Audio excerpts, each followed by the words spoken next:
Bike ಗ್ರಾಮೀಣ ಅಭಿವೃದ್ಧಿ ಸಂಸ್ಥೆಯಲ್ಲಿ ಕಳೆದ 14 ವರ್ಷದಿಂದ ನಾನು ಕೆಲಸ ಮಾಡುತ್ತಿದ್ದೇನೆ.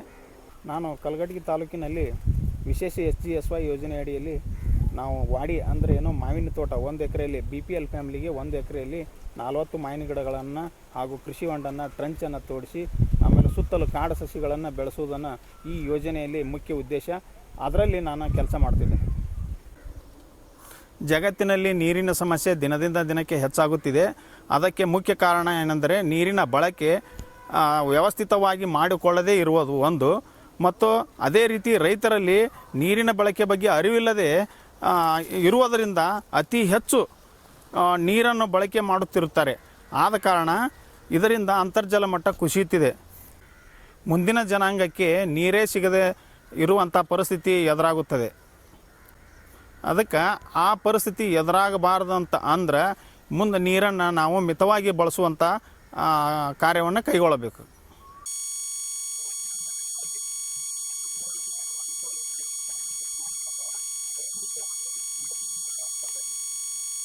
ಇವತ್ತಿನ ದಿವಸ ಮಡಿಕೆ ನೀರಾವರಿ ಪದ್ಧತಿ ಅಂದರೆ ಏನು, ಮಡಿಕೆ ನೀರಾವರಿ ಪದ್ಧತಿಯನ್ನು ಹೆಂಗೆ ನಾವು ಬಳಕೆ ಮಾಡಬೇಕು, ಅದರ ಬಗ್ಗೆ ಸಮಗ್ರವಾದ ಮಾಹಿತಿಯನ್ನು ನಾವು ಇವತ್ತಿನ ದಿವಸ ನಾವು ಪಡೆದುಕೊಳ್ಳೋಣ.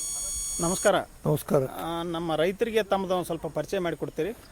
ನಾವು ಮಹಾಬಲೇಶ್ವರ ಹೆಗಡೆ ಅಂತ, ನಾವು ಬೈಪ್ ಸಂಸ್ಥೆಯಲ್ಲಿ ಕಳೆದ ಒಂದು 20 ವರ್ಷದಿಂದ ಕೆಲಸ ಮಾಡ್ತಾ ಇದ್ದೇವೆ.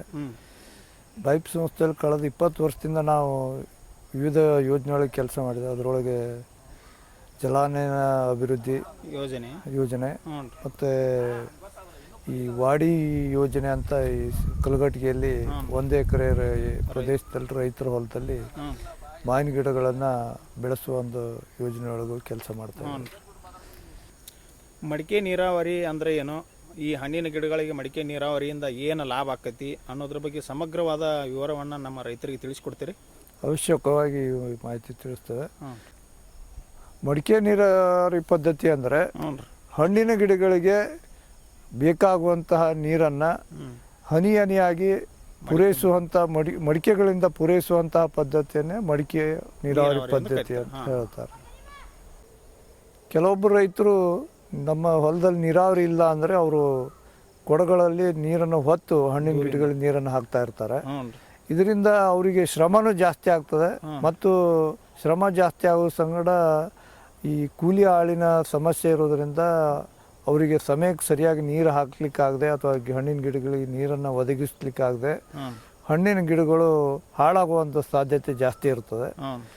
ಸಾಮಾನ್ಯವಾಗಿ ರೈತರು ಹಾಯಿ ನೀರನ್ನು ಹಾಯಿಸಿ ಗಿಡಗಳಿಗೆ ನೀರನ್ನು ಪೂರೈಸ್ತಾರೆ. ಇದರಿಂದ ಏನಾಗ್ತದೆ, ನೀರನ್ನು ಹೆಚ್ಚಿನ ಬಳಕೆಯಾಗಿ ನೀರು ಪೋಲಾಗುವ ಒಂದು ಪ್ರಮಾಣ ಹೆಚ್ಚಿಗೆ ಇರ್ತದೆ. ಎರಡನೇದಾಗಿ ಈ ನೀರನ್ನು ಹಾಯಿಸುವುದರಿಂದ ಮೇಲ್ಮೈ ಮಣ್ಣು ಏನು ಕೊಚ್ಕೊಂಡು ಇರೋದ್ರಿಂದ ಫಲವತ್ತಾದ ಮಣ್ಣು ಕೊಚ್ಕೊಂಡು ಹೋಗ್ತದೆ. ಇದರಿಂದ ರೈತರಿಗೆ ಹಾನಿ ಆಗ್ತದೆ. ಮೂರನೇದಾಗಿ ಈ ನೀರು ಏನಾಗ್ತದೆ, ನೀರು ಹೆಚ್ಚಾಗಿ ಇದ್ದಂಥ ನೀರು ಭೂಮಿಯ ಕೆಳಗೆ ಇಂಗುವುದರಿಂದ ಗಿಡಗಳಿಗೂ ಸಿಗದೆ ಹೆಚ್ಚಿನ ನೀರು ಕೆಳಗೆ ಇಂಗುವುದರಿಂದ ಯಾರಿಗೂ ಉಪಯೋಗ ಆಗದೆ ನೀರು ಭೂಮಿಯಲ್ಲಿ ಇಂಗು ಹೋಗೋದು ವೇಸ್ಟ್ ಆಗ್ತದೆ. ಇವೆಲ್ಲ ಕಾರಣದಿಂದ ನೋಡಿ ಈ ಒಂದು ಮಡಿಕೆ ಹನಿ ನೀರಾವರಿ ಪದ್ಧತಿಯನ್ನು ಅಳವಡಿಸಿಕೊಂಡ್ರೆ ರೈತರಿಗೆ ಭಾಳ ಅನುಕೂಲ ಆಗ್ತದೆ ಅಂತ ಹೇಳೋದನ್ನು ನಮ್ಮ ರೈತರ ಅನುಭವದಿಂದನೇ ಕಂಡುಕೊಂಡಂಥ ಒಂದು ಮಾತು ಇದು. ಈ ಹಚ್ಚಿದಂಥ ಹಣ್ಣಿನ ಗಿಡಗಳಿಗೆ ಮೊದಲು 3 ವರ್ಷ ಅಂತೂ ನೀರನ್ನು ಸತತವಾಗಿ ಕೊಡ್ತಾ ಇರಬೇಕು. ಈ ಒಂದೊಮ್ಮೆ ಕೊಡಲಿಲ್ಲ ಅಂತ ಹೇಳಾದರೆ ಅವು ಒಣಗಿ ಅಥವಾ ಅವರ ಬೆಳವಣಿಗೆಗಳಿಗೆ ಕುಂಠಿತವಾಗಿ ಇವರಿಗೆ ಸಾಕಷ್ಟು ಇಳುವರಿ ಕೊಡೋ ಒಂದು ಪ್ರಮಾಣವು ಕಡಿಮೆ ಆಗ್ತದೆ. ಗಿಡಗಳು ಒಣಗ್ತವೆ ಮತ್ತು ಸಾವಿನ ಪ್ರಮಾಣವು ಜಾಸ್ತಿ ಆಗ್ತದೆ. ಮತ್ತು ಇಳುವರಿಯಲ್ಲಿ ಕುಂಠಿತವನ್ನು ನಾವು ಕಾಣ್ಬೋದು. ಅದಕ್ಕಾಗಿ ಈ ಹನಿ ನೀರಾವರಿ ಪದ್ಧತಿಯೊಳಗೆ ಮಡಿಕೆ ಹನಿ ನೀರಾವರಿ ಬಳಸ್ಕೊಳ್ಳೋದು ಒಳ್ಳೆಯದು, ಉತ್ತಮ ಅಂತ ಹೇಳ್ತಾರೆ. ಮಡಿಕೆ ನೀರಾವರಿಯನ್ನು ಅಳವಡಿಸೋದ್ರಿಂದ ಏನಾಗ್ತದೆ ಅಂತ ಒಂದು ಸ್ವಲ್ಪ ಹೇಳ್ತೀರಿ? ಮಡಿಕೆ ನೀರಾವರಿ ಪದ್ಧತಿನ ಅಳವಡಿಸಿಕೊಳ್ಳೋದ್ರಿಂದ ರೈತರಿಗೆ ಆಗುವ ಲಾಭ ಅಂದರೆ ಈ ನೀರಿನ ಸದ್ಬಳಕೆ ಹೆಚ್ಚಿಗೆ ಆಗ್ತದೆ.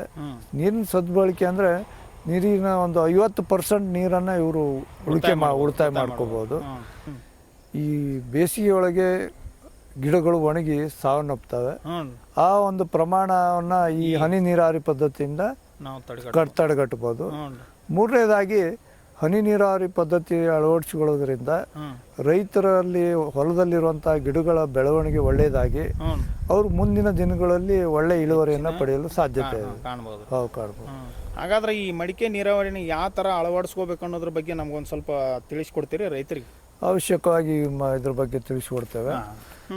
ಮಡಿಕೆ ಹನಿ ನೀರಾವರಿ ಪದ್ಧತಿ ಅಂತ ಹೇಳಿದ್ವಲ್ಲ, ಆ ಮಡಿಕೆ ಹನಿ ನೀರಾವರಿ ಪದ್ಧತಿ ಮಾಡಬೇಕಾದ್ರೆ ಮೊದಲು ಈ ರೀತಿ ಒಂದು ಮಡಿಕೆ ತಗೋಬೇಕು. ಇದ್ರೊಳಗೆ 2 ಟೈಪ್ ಇದೆ. 5 ಲೀಟರ್ದು ತಗೋಬಹುದು, 10 ಲೀಟರ್ದು ತಗೋಬಹುದು. 10 ಲೀಟರ್ ತಗೊಂಡ್ರೆ ವಾರಕ್ಕೆ ಒಂದೇ ಸಲ ನೀರು ಹಾಕಿದ್ರೆ ಸಾಕಾಗ್ತದೆ, ವಾರ ಬರ್ತದೆ. 5 ಲೀಟರ್ ತಗೊಂಡ್ರೆ ವಾರದಲ್ಲಿ 2 ಸಲ ಹಾಕ್ಬೇಕು. ಹೌದು. ಈ ಮಡಿಕೆ ತಗೋಬೇಕಾದ್ರೆ ಒಂದು ಬಹಳ ಮುಖ್ಯ ಅಂದ್ರೆ ಈ ಇದನ್ನು ಮಾಡಬೇಕಂತ ಕಂಬಾರರಿಗೆ ಮೊದಲೇ ಇದನ್ನ ಯಾವ ರೀತಿ ಮಾಡಬೇಕು ಅಂತ ಹೇಳಬೇಕು. ಅಂದ್ರೆ ಇಲ್ಲಿ ಒಂದು ಸಣ್ಣ ಹೋಲನ್ನು ಬಿಟ್ಟಿರ್ಬೇಕು. ನೀವು ಸಹಜ ಇಡೀ ಗಡಿಗೆನೆ ತಗೊಂಡು ನಂತರ ಹೋಲ್ ಮಾಡ್ತೇನೆ ಅಂದ್ರೆ ಗಡಿಗೆ ಒಡೆದು ಹೋಗ್ಬಿಡ್ತದೆ. ಮೊದಲೇ ಮಾಡಿಸ್ಬೇಕಾದ್ರೆ ಹೇಳಿದ್ರೆ ಅವರು ಆ ಅಳತಿಗೆ ಒಂದು ಹೋಲನ್ನು ಮಾಡಿ ಕೊಟ್ಟಿರ್ತಾರೆ. ಈ ಮುಂದೆ ಈ ರೀತಿ ಮಾಡಿದಂತ ಮಡಿಕೆಗೆ ಒಂದು ಆ ಹೋಲ್ ಇರ್ತದಲ್ಲ, ಆ ಹೋಲಿಗೆ ಈ ಟೈಪ್ ಒಂದು ಕಾಟನ್ ಬಟ್ಟೆಯನ್ನೇ ತಗೋಬೇಕು. ಹತ್ತಿ ಬಟ್ಟೆನೆ ತಗೋಬೇಕು. ಅಂದ್ರೆ ಹತ್ತಿ ಬಟ್ಟೆ ಆದ್ರೆ ಹೆಚ್ಚಿನ ನೀರನ್ನ ಇಂಗಿಸಿ ಗಿಡಗಳಿಗೆ ಹೋಗುವಾಗ ಮಾಡ್ತದೆ. ಟೆರಿಕಾಟ್ ಅಥವಾ ಇದ್ರ ಬಟ್ಟೆ ಆದ್ರೆ ಆ ರೀತಿ ಒಂದು ಲಾಕ್ ಆಗ್ತದೆ. ಈ ಕಾಟನ್ ಬಟ್ಟೆ ತಗೊಂಡ್ರೆ ನೀರು ಹೆಚ್ಚಿನ ಪ್ರಮಾಣದಲ್ಲಿ ಹನಿ ಹನಿಯಾಗಿ ಗಿಡಕ್ಕೆ ಪೂರೈಕೆ ಆಗ್ತಾ ಇರ್ತದೆ. ಈ ಬಟ್ಟೆ ತಗೊಂಡು ಈ ರೀತಿ ಸುರುಳಿಯಾಗಿ ಮಾಡಬೇಕು. ಸುರುಳಿಯಾಗಿ ಮಾಡಿ ಆ ಹೋಲ್ ಇರ್ತದಲ್ಲ, ಆ ಹೋಲ್ ಜಾಗದಲ್ಲಿ ಇದನ್ನ ಕುಂಡ್ರಿಸ್ಬೇಕು. ಈ ಬಟ್ಟೆ ಕುಂಡ್ರಿಸಿದ್ರಿಂದ ಆ ಹೋಲಿನಿಂದ ನೀರು ಸರಿಯಾದ ಪ್ರಮಾಣದಲ್ಲಿ, ಒಂದು ಅಳತೆ ಪ್ರಮಾಣದಲ್ಲಿ ನೀರು ಗಿಡಕ್ಕೆ ಹೋಗ್ತಾ ಇರ್ತದೆ. ಈ ಒಂದೊಮ್ಮೆ ಈ ಬಟ್ಟೆ ಕುಂಡ್ರಿಸ್ಲಿಲ್ಲ ಅಂದ್ರೆ ಆ ಮಣ್ಣಿನ ಒಂದು ಇದಕ್ಕೆ ಸಿಕ್ಕಿ ಈ ಹೋಲು ನೀರು ಸರಿಯಾದ ಪ್ರಮಾಣದಲ್ಲಿ ಹೋಗದೆ ಅಲ್ಲೇ ಬ್ಲಾಕ್ ಆಗೋ ಒಂದು ಚಾನ್ಸ್ ಜಾಸ್ತಿ ಇರ್ತದೆ. ಈ ರೀತಿ ಅದಕ್ಕಾಗಿ ಬಟ್ಟೆ ಹಾಕಿ ಇದನ್ನ ಗಡಿಗೆ ಒಳಗೆ ನೀರು ತುಂಬಿ ಇಟ್ಟರೆ ಇದು ಸಾಕಷ್ಟು ದಿನದವರೆಗೂ ನೀರನ್ನು ಹನಿ ಹನಿಯಾಗಿ ಗಿಡದ ಬುಡಕ್ಕೆ ಪೂರೈಕೆ ಆಗ್ತಾ ಇರ್ತದೆ. ಈ ರೀತಿ ಮಾಡಿ ಬಟ್ಟೆ ಹಾಕೋಬೇಕಾದ್ರೆ ಈ ಬಟ್ಟೆ ಹೊರಗೆ 1-2 ಇಂಚ್ ಇದ್ದಷ್ಟೇ ಇದನ್ನ ಒಳಗೂ ಇಟ್ಟಿರ್ಬೇಕು. ಅಂದ್ರೆ ನೀರು ಹೆಚ್ಚ ಇಂಗಿಕೊಂಡು ಬಟ್ಟೆ ಮೂಲಕ ಗಿಡಕ್ಕೆ ಪೂರೈಕೆ ಆಗ್ತಾ ಇರ್ತದೆ.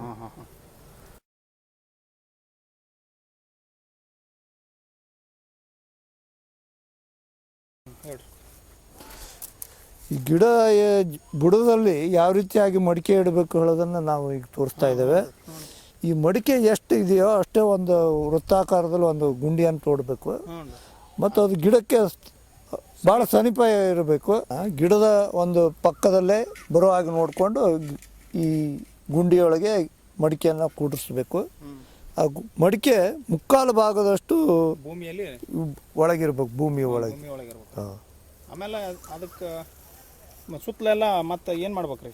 ಸುತ್ತ ಮುಂದೆ ಈ ಗಡಿಗೆ ಕುಂಡಿಸಿ ಮುಕ್ಕಾಲು ಭಾಗದವರೆಗೆ ಮಣ್ಣಲ್ಲಿ ಮುಚ್ಚಿಡಬೇಕು. ನಂತರ ನೀರನ್ನು ಹಾಕ್ತಾ ಇದ್ದರೆ ಸಾಕಷ್ಟು ತೇವಾಂಶ ಗಿಡಕ್ಕೆ ಸಿಗ್ತಾ ಇರ್ತದೆ.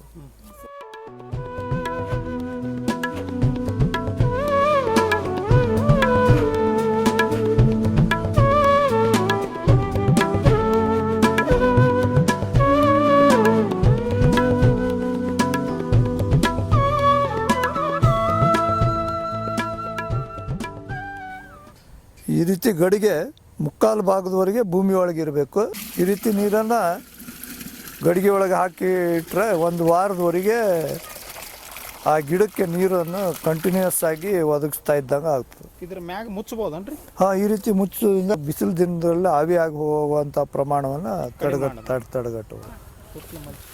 ಈ ರೀತಿ ಗಡಿಗೆ ಒಳಗೆ ನೀರು ಹಾಕಿದ ಮೇಲೆ ಗಿಡದ ಸುತ್ತಲೂ ಈ ಮಲ್ಚಿಂಗ್ ಅಂತ ಹೇಳ್ತೇವೆ, ಮುಚ್ಚಿಗೆಯನ್ನು ಮಾಡೋದ್ರಿಂದ ತೇವಾಂಶವನ್ನು ಕಾಯ್ದಿಟ್ಟುಕೊಳ್ಳಲಿಕ್ಕೆ ಸಹಕಾರಿಯಾಗ್ತದೆ. ನಂತರ ಇದೇ ಏನು ಮುಚ್ಚಿರುವಂತಹ ಒಣಗಿದ ಪದಾರ್ಥಗಳು ಅಥವಾ ಎಲೆಗಳು ಏನಿರ್ತವೆ ಮಳೆಗಾಲದಲ್ಲಿ ಕಳೆತು ಅಲ್ಲಿ ಗೊಬ್ಬರ ಆಗ್ತವೆ.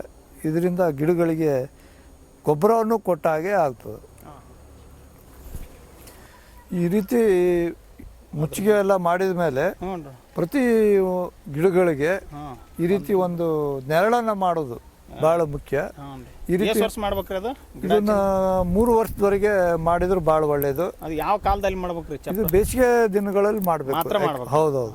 ಯಾಕೆಂದ್ರೆ ಬೇಸಿಗೆ ದಿನದಲ್ಲಿ ಈ ನೀರಿನ ಆವಿ ಆಗೋ ಪ್ರಮಾಣ ಜಾಸ್ತಿ ಇರ್ತದೆ.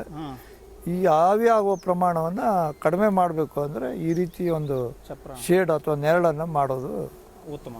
ಇಷ್ಟು ಏನು ಮಡಿಕೆ ನೀರು ತುಂಬಿಟ್ರಲ್ಲ, ಇಷ್ಟ ಮಾಡಿದ್ರೆ ನಡಿತೈತೆ, ಮತ್ತೇನಾದರೂ ಅದಕ್ಕೆ ಏನಾದರೂ ಮಾಡ್ಬೇಕ್ರಿ? ಅದಕ್ಕೆ ಕೆಲವೊಂದು ಪದ್ಧತಿ ಏನಂದ್ರೆ ಈಗ ಇಟ್ಟಂಥ ದಿಕ್ಕಲ್ಲಿ ಒಂದು 15 ದಿನ ಇಡಬೇಕು.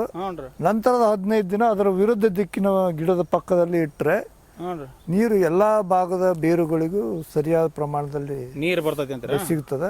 ಇದರಿಂದ ಗಿಡದ ಬೆಳವಣಿಗೆ ಒಳ್ಳೆಯ ರೀತಿ ಆಗುತ್ತದೆ. ನೀವು ಹೇಳ್ದಂಗ್ರಿ ಈ ಮಡಿಕೆ ನೀರಾವರಿ ಮಾಡ್ಕೊಳ್ಳೋದ್ರ ಜೊತೆಗೆ ಹಣ್ಣಿನ ಗಿಡಗಳಿಗೆ ಮಲ್ಚಿಂಗು ಮಾಡ್ಕೋಬೇಕು. ಅದ ನಂತರ ಇದು 6 ಫುಟ್ ಎತ್ತರ 3 ವರ್ಷದವರೆಗೇನು ಈ ನೆರಳ ಚಪ್ರವನ್ನು ಮಾಡ್ಕೋಬೇಕು. ಇದನ್ನೆಲ್ಲ ಮಾಡೋದ್ರಿಂದ ನಾವು ಎಷ್ಟು ಹಣ್ಣಿನ ಗಿಡಗಳಿಗೆ ನೀರಿನ ಅವಶ್ಯಕತೆ ಇದೆಯೋ ಅಷ್ಟನ್ನು ನೀರು ಕೊಟ್ಟಂಗೆ ಆಗ್ತದ ಅಂತ ಹೇಳ್ತಿರೋದಲ್ರಿ? ಹೌದೌದು.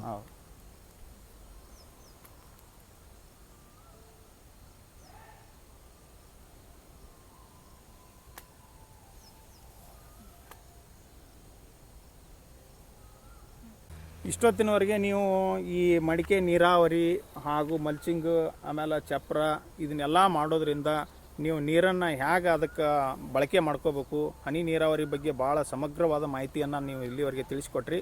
ಇಷ್ಟೆಲ್ಲ ಮಾಹಿತಿಯನ್ನು ಹೇಳಿಕೊಟ್ಟಿದ್ದಕ್ಕಾಗಿ ನಮ್ಮ ರೈತರ ಪರವಾಗಿ ನಿಮಗೆ ಧನ್ಯವಾದಗಳು.